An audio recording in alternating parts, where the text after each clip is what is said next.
வணக்கம். பொன்னியின் செல்வன் 53ஆம் அத்தியாயம். மலையமான் ஆவேசம்.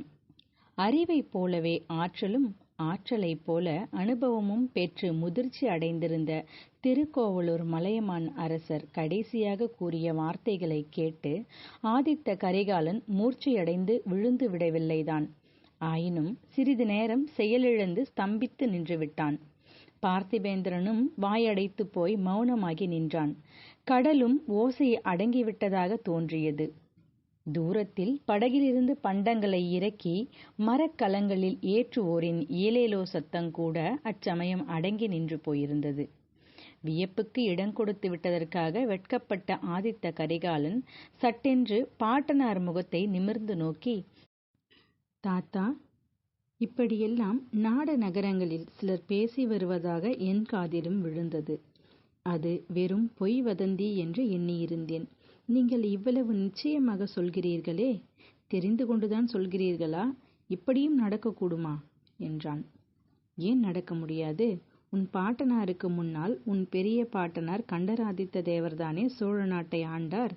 அவருடைய குமாரனுக்கு உங்களை காட்டிலும் அதிக உரிமை இந்த ராஜ்யத்தில் உண்டல்லவா என்றார் மலையமான் மிலாடுடையார். இல்லவே இல்லை. அந்த முழு அசடன் 4 வார்த்தை பேசத் தெரியாதவன், கையில் வாளெடுத்து அறியாதவன், பெண்ணாய் பிறக்கத் தவறி ஆணாக பிறந்தவன். அவனுக்கு இந்த ராஜ்யம் உரிமையா? பால்மனம் மாறாத 12ஆம் பிராயத்தில் போர்க்களம் புகுந்தவர், வீரபாண்டியன் தலை கொண்ட சிங்கம், தோல்வி என்பதையே அறியாத வீராதி வீரர் ஆதித்ய கரிகாலருக்கு உரிமையா? ஐயா மிலாடுடையரே, வயதாகிவிட்டபடியால் தங்களுடைய அறிவு கூட மழுகிவிட்டதா என்று சீறினான் பார்த்திபேந்திரன். அவனை கரிகாலன் அதட்டி அடக்கிவிட்டு, தாத்தா, எனக்கு இந்த ராஜ்யம் ஒரு பொருட்டு அல்ல. வேண்டுமானால் என் கைவாளின் உதவி கொண்டு இதை போன்ற 10 ராஜ்யங்களை ஸ்தாபித்துக் கொள்வேன். ஆனால் இதில் நியாயம் எப்படி? முதலிலேயே மதுராந்தகனுக்குத்தான் ராஜ்யம் என்று சொல்லியிருந்தால் நான் குறுக்கே நின்றிருக்க மாட்டேன். நாடறிய, நகரமறிய, மக்கள் எல்லோரும் அறிய எனக்குத்தான் அரசுரிமை என்று இளவரச பட்டாபிஷேகம் செய்துவிட்டு இப்போது எப்படி மாறலாம்? உங்களுக்கு இது சம்மதமாயிருக்கிறதா என்று கேட்டான். எனக்கு சம்மதமாயில்லை. ஒரு நாளும் நான் சம்மதிக்கப் போவதும் இல்லை. நீ சம்மதித்து ராஜ்யத்தை மதுராந்தகனுக்கு கொடுப்பதாக சொன்னால் முதலில் உன்னை இந்த வாளால் துண்டமாய் வெட்டி போடுவேன். பிறகு உன்னை 10 மாதம் சுமந்து பெற்ற உன் தாயை வெட்டி போடுவேன். பிறகு உன் தாயை பெற்றவனாகிய நானும் என் கையினாலேயே வெட்டி கொண்டு சாவேன். என் உடம்பில் உயிர் இருக்கும் வரை இந்த சோழ ராஜ்யம் உன்னை விட்டு போக விடேன் என்று அந்த வயோதிகர் கர்ஜித்த போது அவருடைய மங்கிய கண்களில் மின்னொளி வீசியது.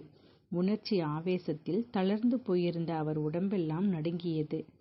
பார்த்திபேந்திரன், அப்படி சொல்லுங்கள் தாத்தா, அப்படி சொல்லுங்கள் என்று கூவிக்கொண்டே ஓடி வந்து மலையமானை தழுவிக்கொண்டான். அவனுடைய கண்களில் கண்ணீர் பெருகிற்று. கரிகாலனும் சற்று நேரம் ஆழ்கடலை நோக்கியவாறு இருந்தான். பிறகு பாட்டனாரை பார்த்து, தாத்தா, தங்களுடைய எண்ணம் அதுவானால் தயக்கம் ஏன்? உடனே படை திரட்டி கொண்டு தஞ்சைக்கு புறப்படுவோம். பழுவேட்டரையர்களையும் மற்றும் அவர்களை சேர்ந்த மழுவரையர், சம்புவரையர், முத்தரையர், முனையரையர் எல்லோரையும் ஒரேடியாக ஒழித்துவிட்டு தஞ்சை கோட்டையை பிடிப்போம். மதுராந்தகனை சிறையில் அடைப்போம். சக்கரவர்த்தியை விடுதலை செய்வோம். தங்களுடைய ஆசி எங்களுக்கு இருந்தால் போதும்.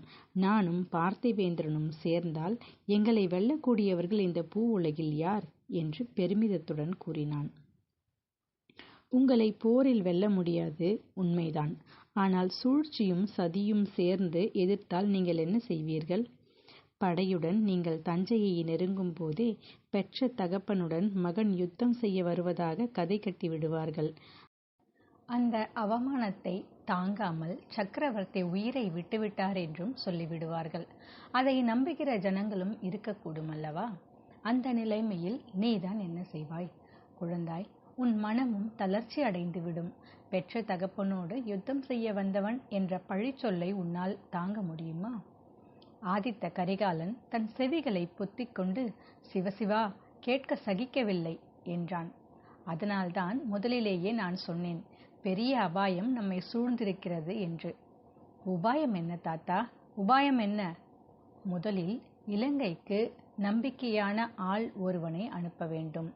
அனுப்பி அருள்மொழியை அழைத்து வரச் செய்ய வேண்டும். அவன் போர்க்களத்தை விட்டு தன் கீழுள்ள போர் வீரர்களை விட்டு லேசில் வரமாட்டான். அவன் மனதை திருப்பி அழைத்து வரக்கூடிய ஆற்றல் உள்ளவன் ஒருவனை அனுப்ப வேண்டும். பார்த்திபேந்திரன் முன்வந்து, ஐயா, நீங்கள் சம்மதம் கொடுத்தால் நானே போய் அழைத்து வருகிறேன் என்றான். அது கரிகாலன் இஷ்டம், உன் இஷ்டம். ஆனால் போகிறவன் வந்தியத்தேவனைப் போல் சம்பந்தமில்லாத காரியங்களில் தலையிடக்கூடாது. பார்த்தீர்களா, நான் சொன்னேனே என்றான் பார்த்திபேந்திரன். வந்தியத்தேவனை பற்றி தங்களுக்கு ஏதாவது தகவல் வந்திருக்கிறதா தாத்தா என்று ஆதித்த கரிகாலன் கேட்டான். அவனை பற்றி முதலில் எனக்கு சந்தேகமாக கூட இருந்தது. அவனும் நம் எதிரிகளுடன் சேர்ந்து விட்டானோ என்று. அப்புறம் அந்த சந்தேகம் தெளிந்தது. பார்த்தாயா பார்த்திபேந்திரா என்றான் கரிகாலன். அவர் முழுவதும் சொல்லட்டும், அதற்குள் அவசரப்படுகிறீர்களே. ஐயா, வந்தியத்தேவன் பேரில் தங்களுக்கு என்ன சந்தேகம் வந்தது? சம்புவரையர் மாளிகையில் கூட்டம் நடந்த அன்று அவனும் அங்கிருந்தான் என்று அறிந்தேன். ஆனால் சதியில் அவனுக்கு சம்பந்தம் இல்லை என்று பிறகு தெரிந்து கொண்டேன். தாத்தா, இதெல்லாம் எப்படி தங்களுக்கு தெரிந்தது?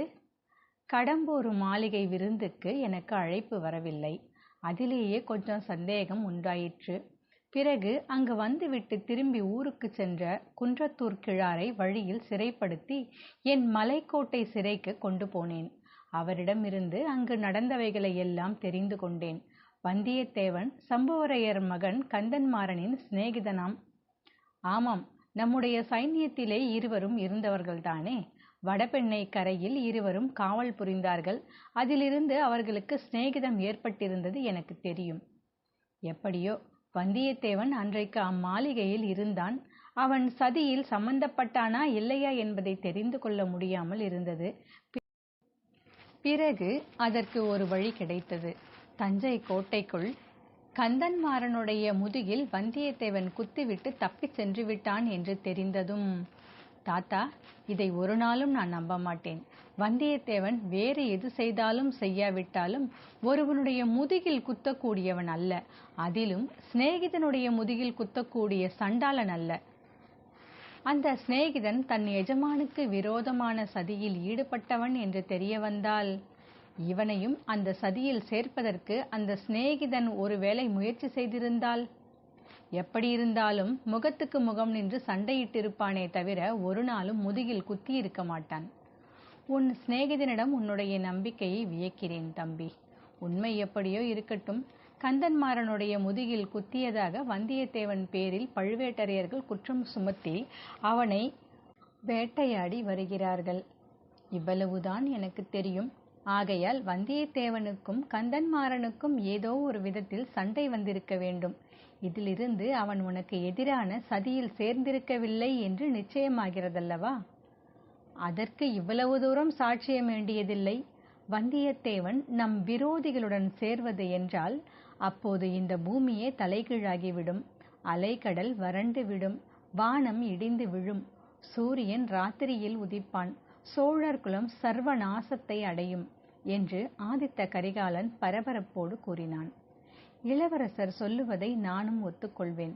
வந்தியத்தேவன் ஒரு நாளும் நமக்கு துரோகம் செய்து எதிரிகளுடன் சேரமாட்டான். அவனிடம் நான் சொல்லும் குற்றம் ஒன்றே ஒன்றுதான். அழகான பெண்முகத்தை கண்டால் வந்தியத்தேவன் தலை கிறுகிறுத்து விடுவான். அவனுடைய மதி மயங்கிவிடும். இதை கேட்ட ஆதித்த கரிகாலன் புன்னகை புரிந்தான். அது தெரிந்திருந்தபடியால் தான் சக்கரவர்த்தியிடம் ஓலையை கொடுத்துவிட்டு இளைய பிராட்டியிடம் போகும்படி அவனை அனுப்பினேன்.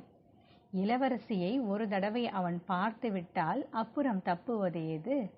அவளுக்கு அடிமையாக இருக்க வேண்டியதுதானே என்றான். உடனே மலையமான் மிலாடுடையார், ஓஹோ, அப்படியா?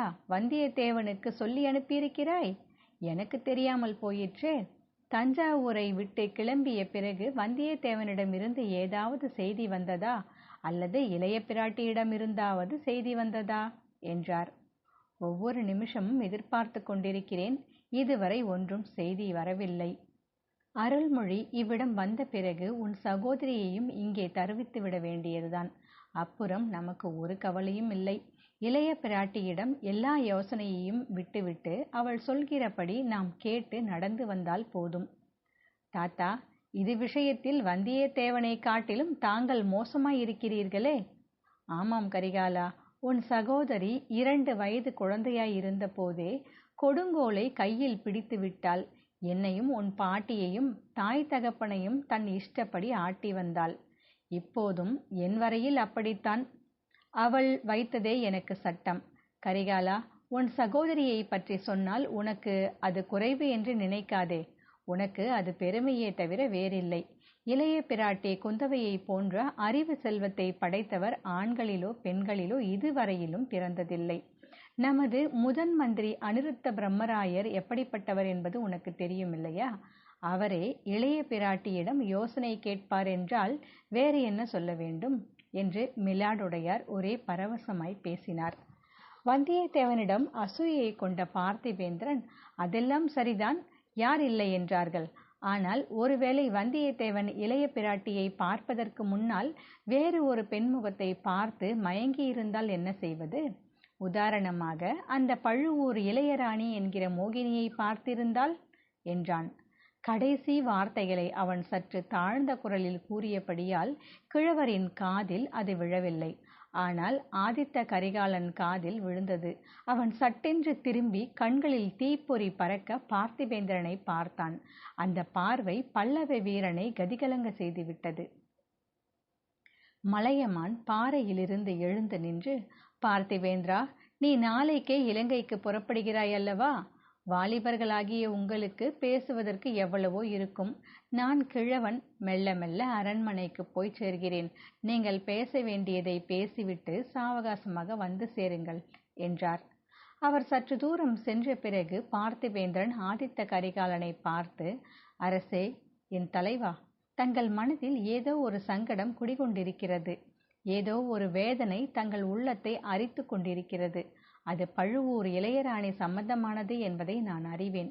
பெரிய பழுவேட்டரையரின் கல்யாணத்தை பற்றி பேச்சு வரும்போதெல்லாம் தங்கள் தோற்றமே மாறிவிடுகிறது. தங்கள் கண்கள் சிவந்து அனலை கக்குகின்றன. எத்தனை காலம் இந்த வேதனையை தங்கள் மனதிற்குள்ளேயே வைத்து கொண்டு புழங்கப் போகிறீர்கள்? என்னை தங்கள் உயிருக்கு உயிரான சிநேகிதன் என்று 1000 தடவை கூறியிருக்கிறீர்கள். அப்படிப்பட்ட சிநேகிதனிடம் தங்கள் உள்ளத்தை திறந்து காட்டக்கூடாதா? வேதனை இன்னதென்பதை எனக்கு சொல்லக்கூடாதா? பரிகாரம் ஏதாவது கண்டுபிடித்து சொல்ல எனக்கு ஒரு சந்தர்ப்பம் அளிக்கக்கூடாதா? தாங்கள் மனதிற்குள்ளே வேதனைப்பட்டு புழங்குவதை பார்த்து கொண்டு எத்தனை நாள்தான் நான் சும்மா இருக்க முடியும் என்று அடங்கா ஆர்வத்தோடு கூறினான். ஆதித்த கரிகாலன் ஒரு நெடிய பெருமூச்சு விட்டு, நண்பா, என் மனவேதனை என்றும் தீராத வேதனை. என் உயிரோடு மடிய வேண்டிய வேதனை. அதற்கு பரிகாரமே கிடையாது. ஆயினும் உன்னிடம் சொல்லக்கூடாது என்பதில்லை. இன்றிரவு சொல்கிறேன். இப்போது கிழவருடன் அரண்மனைக்கு போய்ச் சேர்வோம். அவரை தனியாக அனுப்புவது உசிதமில்லை என்று கூறி பாறையிலிருந்து எழுந்தான்.